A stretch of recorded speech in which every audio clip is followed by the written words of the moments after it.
pagi para mahasiswa. Pagi. Gimana kabar hari ini? Sehat ya? Siap. Baik, kita berjumpa lagi pada mata kuliah stabilitas dan dinamika kendaraan bermotor ya. Nah, saya ingin mereview kembali ya terkait dengan pertemuan sebelumnya. Di pertemuan 4 di mana kita membahas tentang karakteristik ya daya guna kendaraan ya bermotor, dan juga ada kita berbicara mengenai traksi ya, traksi pada kendaraan bermotor. Nah, mengapa ini penting ya bagi teman-teman semua? Karena memang profiling kompetensi teman-teman nanti kan sebagai seorang penguji ya, penguji kendaraan bermotor, sehingga teman-teman harus paham basic mengenai bagaimana kendaraan tersebut dapat beroperasi ya secara aman, nyaman ya di jalan seperti itu. Ya, sebelum saya lanjutkan di pertemuan kelima ya pada pagi hari ini, saya ingin mereview ya, kita flashback dulu ya. Jadi tujuannya untuk apa? Untuk sama-sama kita kembali mengingat ya, agar tidak lupa ya apa yang telah kita pelajari di minggu sebelumnya. Ada yang mau mengungkapkan terkait dengan apa maksud dari karakteristik ya daya guna kendaraan? Siapa? Oke, dari silakan. Izin menjawab. Jadi seperti yang kemarin di review dari pembelajaran Bapak sendiri, karakteristik daya guna kendaraan bermotor itu meliputi 3 hal, Pak. Yaitu ketika kendaraan tersebut dipercepat, dan juga kendaraan tersebut diperlambat, dan juga ketika kendaraan tersebut mengatasi dari daya tanjakan atau tanjakan jalan, seperti itu, Pak. Jadi untuk karakteristik daya guna ini sendiri didapatkan dari gaya-gaya yang bekerja pada kendaraan yang meliputi gaya traksi dan gaya-gaya hambatan mengenai kendaraan. Oke, baik ya. Pas sekali dari jadi penting sekali ya kita mengetahui bagaimana karakteristik daya guna pada suatu kendaraan bermotor. Di mana dia pada saat dia beroperasi di jalan lurus, jalan tanjakan seperti itu, di sana karakteristik dari daya guna kendaraan tersebut diperlukannya. Bagaimana kendaraan tersebut dapat secara stabil ya, aman seperti itu beroperasi.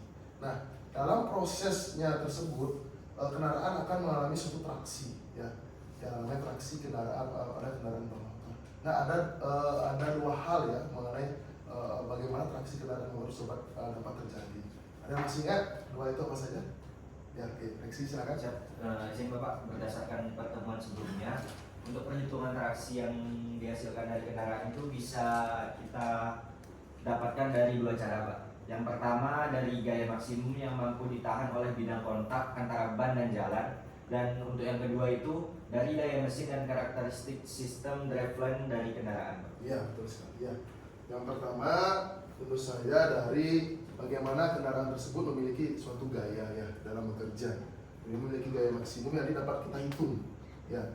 Kemudian yang kedua sistem driveline-nya, itu sistem kinerja daripada mesin pada kendaraan tersebut ya. Baik dari sistem pembina daya ya, yang kita urutkan sistem pembina daya itu dari kopling, kemudian poros propeller ya, sampai kepada sistem axial atau sistem gardannya seperti itu. Dan terakhir di sistem roda. Nah, jadi masih ingat ya pertemuan minggu kemarin ya. Jadi nanti mohon di teman-teman mahasiswa dipelajari kembali, karena ini setiap pertemuan itu akan berurutan. Jadi jika memang ada masih bingung ya atau masih belum mengerti, nanti bisa kita diskusi lebih lanjut ya. Baik, kita masuk ke pertemuan 5 berikutnya ya. Sekarang kita membahas tentang kinerja arah ya, atau stabilitas arah pada kendaraan bermotor. Sebelum saya mulai, nanti mohon teman-teman mahasiswa seperti biasa ya melakukan absensi pada sistem Smart Campus ya, karena kita sudah punya aplikasi yang bagus ya, Smart Campus. Jadi seluruh proses pembelajaran di materi juga akan saya share di sana. Jadi teman-teman mahasiswa bisa mengecek di sana. Nah, tujuan daripada mata kuliah ini ya, atau capaian pembelajaran mata kuliah ini ya, nanti melalui proses pembelajaran ini ya, saya harapkan teman-teman mahasiswa mampu ya menganalisa kinerja arah. Ya, saya ingin berbicara kinerja arah, di mana kinerja arah itu ada beberapa kondisi. Ya, ada kondisi Ackermann atau kondisi ideal, kemudian kondisi netral, understeer dan oversteer. Nah, untuk di pertemuan pada pagi hari ini kita akan fokus membahas di understeer dan oversteer. Nah, nanti indikator dari CPNK ini ya, capaian pembelajaran mata kuliah ini kita akan membahas lebih lanjut mengenai kinerja arah kendaraan bermotor pada jalan tanjakan ya, jalan belok. Kemudian kita akan membahas mengenai analisa skid ya. kemudian analisa guling, ya, dan juga kita akan membahas mengenai FOD, ya, Freedom of Degree kepada kendaraan bermotor atau FOD seperti itu. Ya, oke, kita lanjut. Nah, kalau kita berbicara kinerja arah, ya, pada pada kendaraan bermotor, sekarang ini ya kendaraan bermotor sudah dilengkapi dengan yang namanya berbagai sistem untuk menjamin bagaimana kinerja kendaraan tersebut dapat secara aman, nyaman beroperasi di jalan. Ya, nah, beberapa teknologi sudah disematkan ya pada kendaraan bermotor saat ini. Ya, ada yang namanya ESP, ya, Electronic Stability Program. Ya, di mana Electronic Stability Program ini dapat dimulai dari sistem pengiriman, ya, ABS, ya. Anda tahu apa itu ABS? Sistem pengiriman ABS?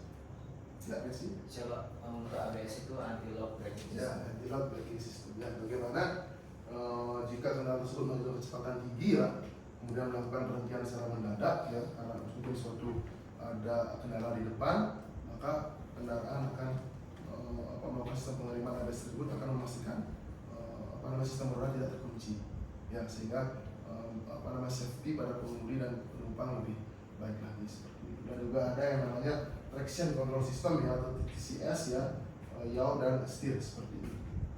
Nah, fungsi SCP sendiri, teman-teman, ya, untuk menstabilkan arah belok, ya. Mengapa arah belok pada suatu kendaraan itu dianggap sangat penting, ya? Karena di sana sistem kemudi bekerja, sistem roda bekerja, ya, sehingga tujuannya untuk memastikan bagaimana kendaraan tersebut dapat melaju sesuai dengan lintasannya, tidak keluar daripada lintasannya. Ya. Nah, dalam kecepatan tinggi, ya, dan kondisi jalan yang tidak baik, apalagi kita ketahui ya kondisi jalan, kontur jalan di Indonesia memang banyak yang tidak baik seperti itu. Nah, pada proses tersebut, ya, baik dalam proses pengiriman maupun gas, ya, bagaimana sistem tersebut, ya, seperti saya katakan tadi, tetap memastikan bagaimana kinerja daripada arah belok kendaraan tersebut dapat dilalui dengan baik seperti itu. Ya, nah, sehingga tujuannya, ya, tidak terjadi understeering ataupun oversteering. Nah, apa understeering oversteering tersebut nanti di slide berikutnya akan saya jelaskan. Dari fungsi ESP, ya, kita akan lanjut ke spesifikasi daripada ESP. Ya, kita ketahui di spesifikasi ESP itu terdiri dari berbagai sensor dan aktuator, ya. Nah, sensor apa saja? Di sini ada sensor traction control, ya, kemudian ada rudder sensor, yaw rate sensor, ya, dan juga steer angle sensor. Nah, sensor-sensor inilah yang mendukung daripada kinerja Electronic Stability Program ini. Ya, bagaimana dapat bekerja memastikan kendaraan tersebut tidak mengalami kendala. Ya, kemudian sistem aktuator, ya, di sini ada dua, aktuator PCS, sistem dan shift gear dan weight, ya. Sistem gearnya bekerja dengan baik seperti untuk mendukung daripada traction control system tersebut. Nah, bagaimana cara kerja ESP? Nah, kita teman-teman mahasiswa masih ingat, ya, waktu SMA itu berbicara mengenai gaya sentrifugal, ya, dan juga proses gesekan seperti itu. Nah, cara kerja ESP sendiri di sini, ya, kita lihat gambar ini, ya. Nah, di sini ada gaya sentrifugal, ini akan kita persegi kendaraan, ya.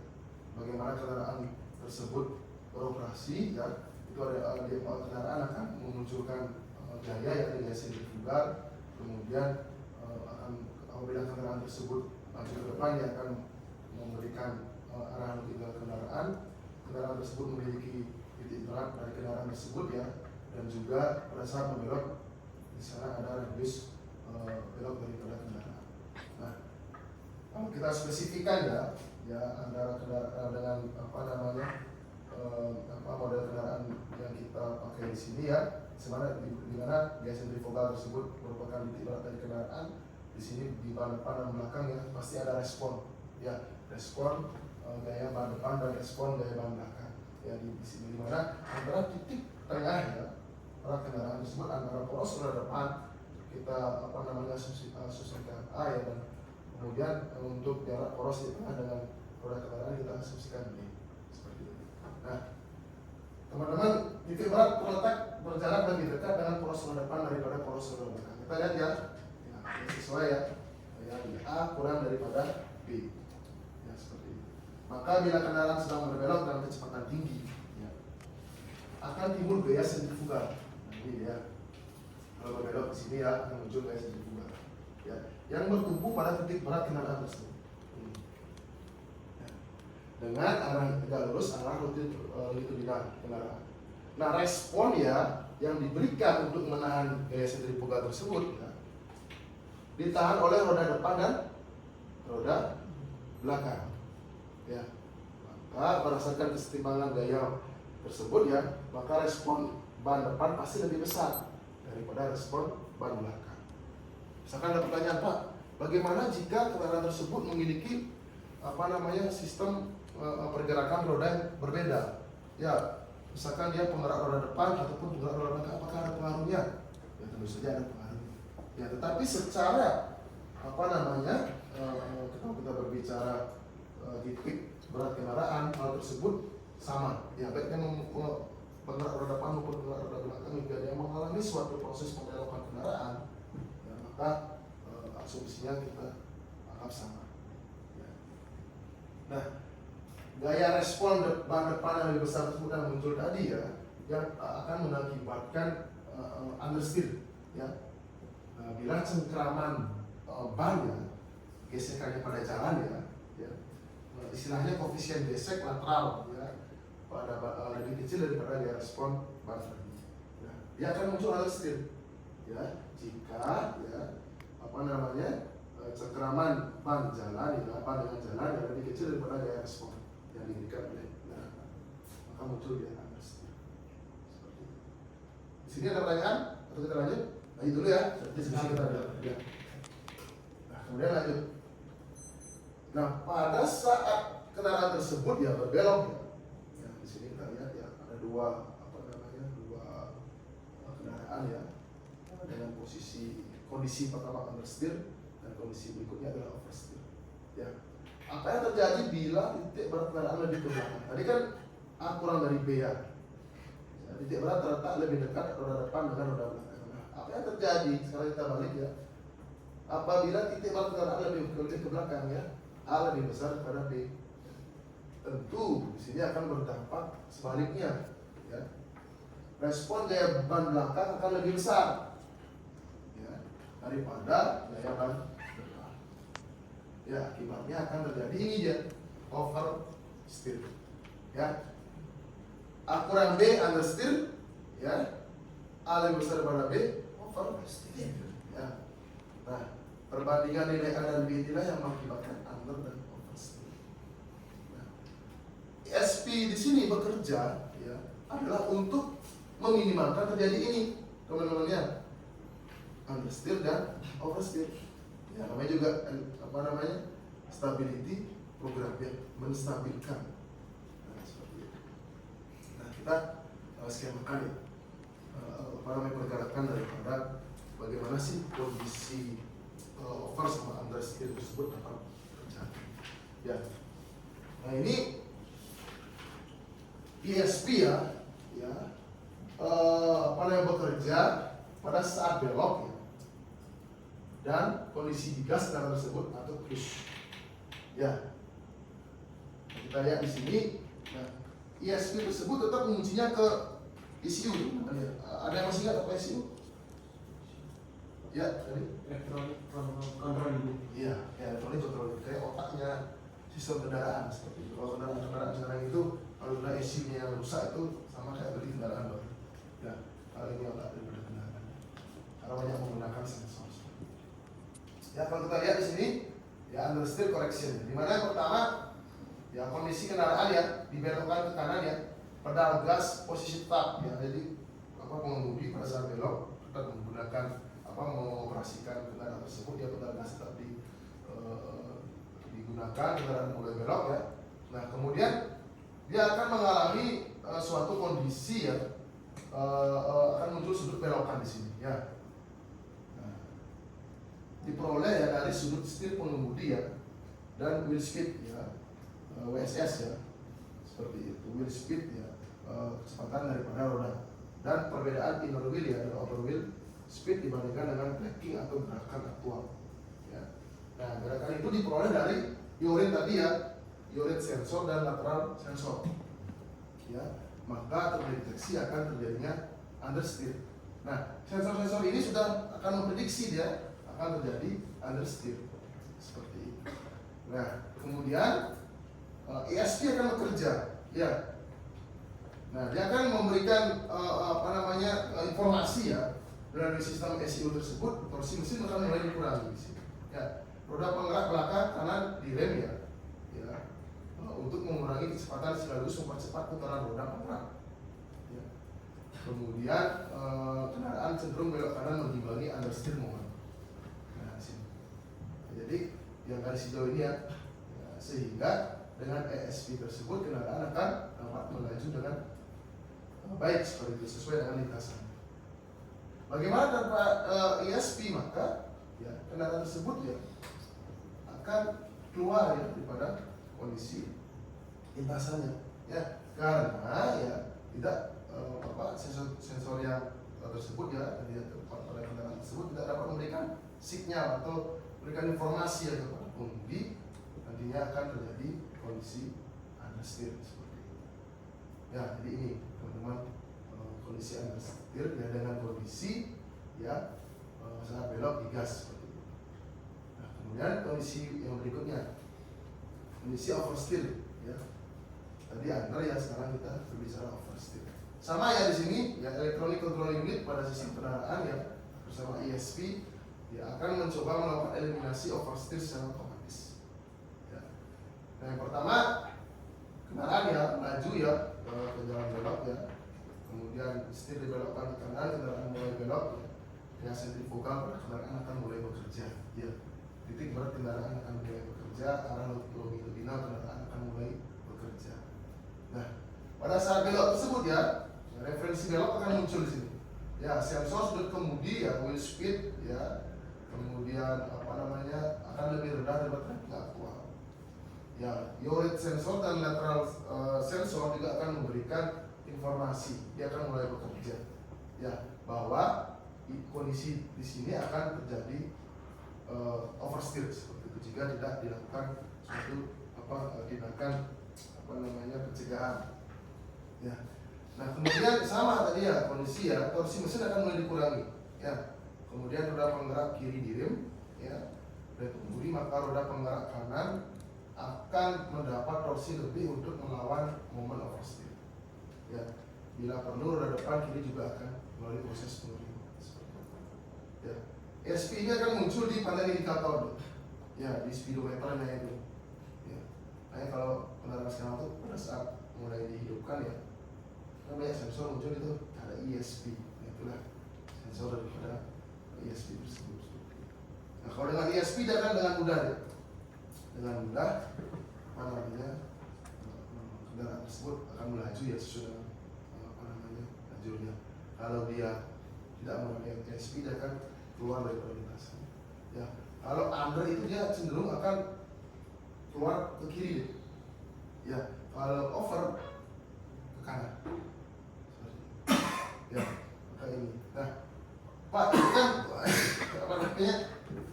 itu kan kondisinya dia. Ya, ini kondisi. Kita berbicara kondisi ya. Kalau kondisi tidak ideal ya, tetap kita banyak hal yang harus kita perhitungkan. Ya, misalkan terkait dengan aerodinamika kendaraan ya, kecepatan pada saat membelok, ya, kondisi daripada ban dengan jalan, nilai koefisien geseknya berapa.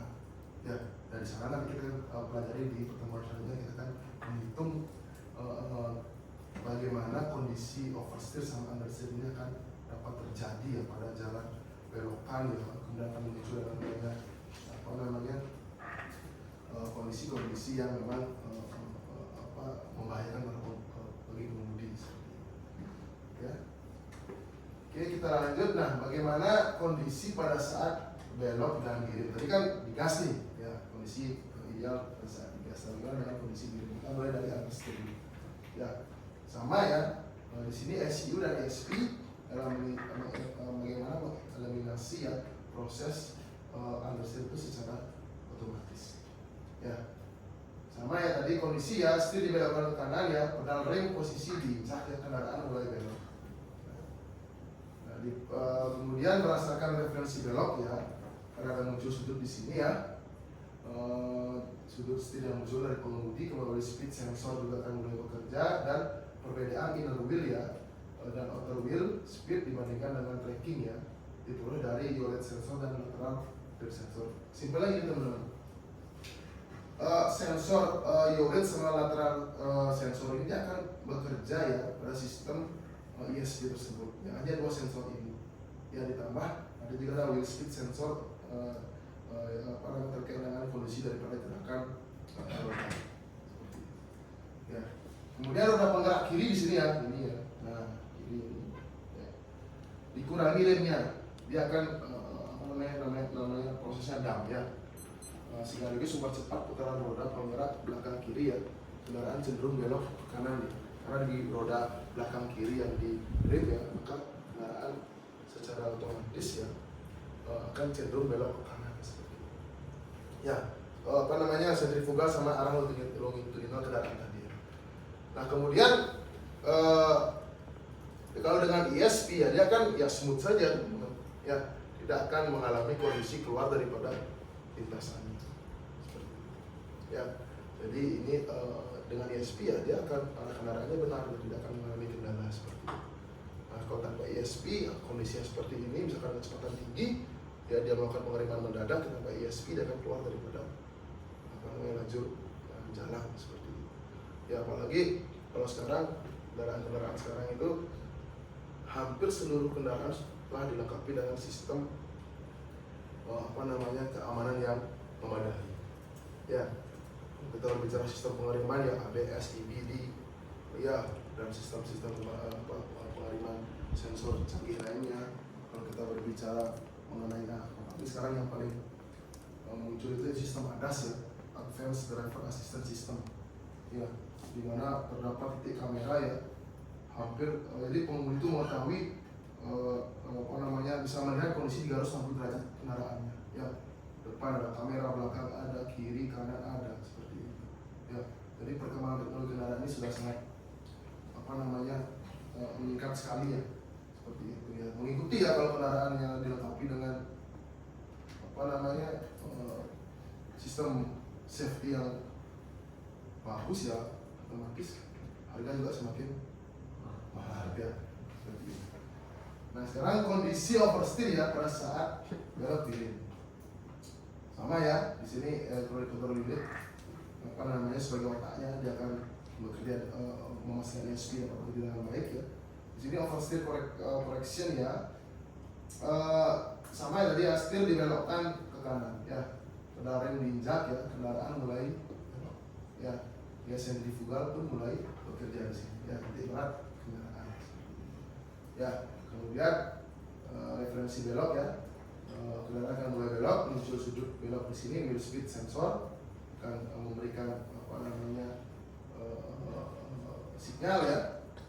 Kemudian karena kondisi di sini ya, referensi beloknya lebih benar daripada tracking aktual ya, yaw rate sensor dan lateral sensor ya memberikan informasi akan cenderung terjadi oversteer ya. Kemudian roda penggerak kanan ya, ini ya, dikurangi remnya pada kondisi dam ya. Penggerak kanan akan mendapatkan porsi lebih besar di sini ya. Nah ini roda belakang ya. Yang ini kanannya akan mendapatkan porsi lebih besar ya, untuk melawan momen daripada oversteer. Nah bila perlu roda depan kanan akan dikurangi proses pengiriman ya.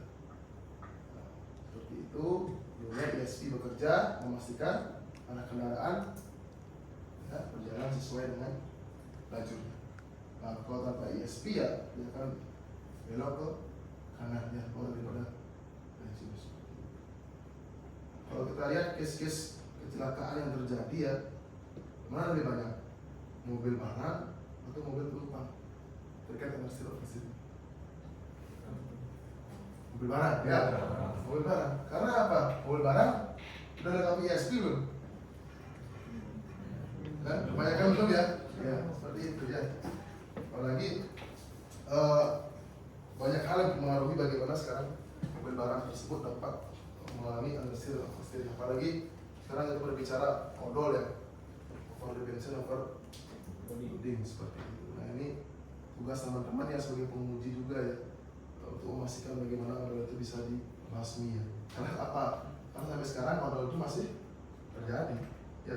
Banyak program daripada pemerintah untuk memastikan odol itu dapat dikurangi, tapi apa? Buktinya belum maksimal seperti itu ya. Dan mungkin ada teman-teman yang memiliki ide atau cara mengurangi odol bisa ya. Itu bisa untuk dilakukan. Sekarang Kementerian Perhubungan melalui Direktorat Perhubungan Darat akan menerapkan WIM ya. Ada WIM, Weight in Motion ya, menggunakan sensor di jalan raya untuk melihat daripada berat kendaraan tersebut ya. Kemudian WIM itu juga akan mengirim sensor ke ke petugas yang jika memang dia overload ya atau kondisi odol, maka harus segera langsung ditindak. Hanya di Indonesia ya, kondisinya masih odolnya masih tinggi ya. Mudah-mudahan bisa dikurangi. Ya. Tadi kita berbicara ya kondisi understeer, oversteer pada saat digas dan giring dengan melihat kondisi daripada kendaraan. Ya, melihat kinerja daripada kendaraan. Yang melihat daripada apa tadi daya sentrifugal dan longitudinal kendaraan. Nah sekarang kita melihat daripada sistem yang bekerja ya. Nah kalau kita bicara ESG itu seperti ini deh. Ya, kita gambarkan bagaimana di dalam kendaraan tersebut seperti ini. Ya, di sini ada yang namanya Mastercard ya, kemudian Reservoir Card. Ya. Nah, bagaimana ESP dapat mengendalikan dalam kondisi yang lurus pada saat giring. Ya, nah, di sini sistem gambarnya. Ya di sini roda depan, roda belakang ya, sistem pengeremannya bekerja ya, ada terdiri dari banyak katup ya, inlet dan outlet ya, kemudian juga ada terdiri dari pompa. Ya. Nah, kita akan membahas mengenai dasar daripada kestabilan belok kendaraan atau vehicle stability. Yang pertama langkah pengereman dan jalan lurus. Nah, pada saat pedal rem diinjak dan kondisi setir lurus ya teman-teman ya, maka kondisi master card tadi ya, reservoir cardnya ya, di motor pump ya, di sini master card ya, yang merah di sini gambarnya orang ini ya, kita bisa lihat di slide kampus. Nah, akan membuka di sini adalah off bukan on. Ya. Nah, kemudian reservoir card ya atau kartu periodnya akan tutup atau off. Kembali terbalik ya. Nah, hasil dari slip ini ya akan diklasifikasikan lebih lanjut ya. Jika dia mengalami slip roda belakang ya, depan ya, kanan ya di bawah 12%, maka silinder rodanya akan mengalami increase ya dan pompa on. Begitupun juga dengan slip roda di belakang ya, kanan depan di bawah 12%, maka silinder roda akan increase pompa on. Slip roda terjadi pada kanan di belakang 15-20%, maka silinder roda hold dan pompa on. Ya begitupun juga slip roda belakang ya, depan kiri ya di atas 10%, maka silinder roda down dan pompa on. Ya. Itu untuk dasar kestabilan belok kendaraan. Ya. Sampai di sini ada yang bertanyakan sebelum saya akhiri. Ya, jadi untuk tugas berikutnya adalah teman-teman silakan mencari topik terkait dengan beberapa kasus kecelakaan terkait dengan understeer dan oversteer. Kemudian telah ada lakukan analisa lebih lanjut. Ya. Jika ada pertanyaan di sisi diskusi saya buka ya melalui sistem Smart Campus maupun mau ketemu secara langsung ya. Jadi silakan kita diskusi lebih lanjut seperti itu. Oke, kita akhiri ya, sampai bertemu di pertemuan selanjutnya. Jadi ingat kondisi understeer sama oversteer ya untuk dipelajari lebih lanjut. Saya akhiri ya. Selamat siang dan kita sampai ketemu minggu depan. Ya. Siap.